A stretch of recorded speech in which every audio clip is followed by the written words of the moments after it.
Cultural Marxism 1. The long march through the institutions worked. On the same day as Englishmen were being beaten by police and migrants for defending the monuments to their war dead, on that same day, Jean Raspail died.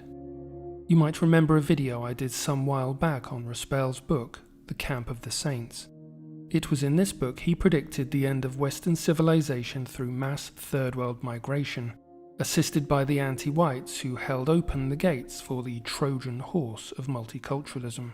Raspail lived just long enough to see the West enter its final phase of decline. I'm sure he died with a heavy heart, knowing all his predictions were becoming reality, but having a heavy heart is a familiar feeling to nationalists now, is it not? But we need to use this feeling to steel our resolve to survive.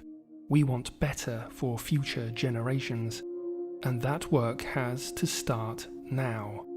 So while it is time for us to abandon the anti-white nightmare the West has become, it's also time to shed any remnants of guilt about our history and ourselves.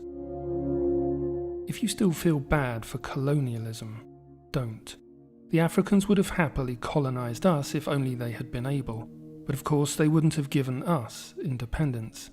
The Muslims tried it many times throughout history, but ultimately we ended up paying them to do it. And if you ever felt bad for slavery in the West, simply ask yourself why we never talk about the Africans who sold their own people into it. Ask yourself why no one talks about the slavery practiced in Africa and the Middle East today. Ask yourself why our children are taught this narrow, anti-white version of history in our schools. Abandon all your guilt, white man. You have nothing to apologize for, and only your freedom to gain. Democracy is finished. Whoever wins the next election, white America loses. So-called conservatives are now every bit as anti-white as anything the left has to offer. And in any case, it is a mathematical certainty that democracy will eventually deliver our homelands into the hands of the anti-whites. And all by the book. It's time for something new. It's time to recapture our destiny.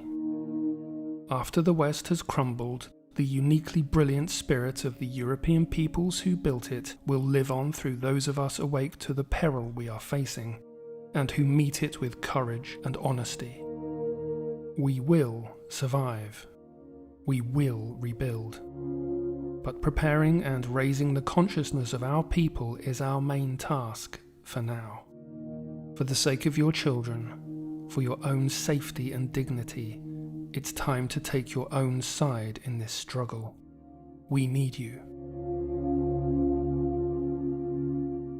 Until next time, be well.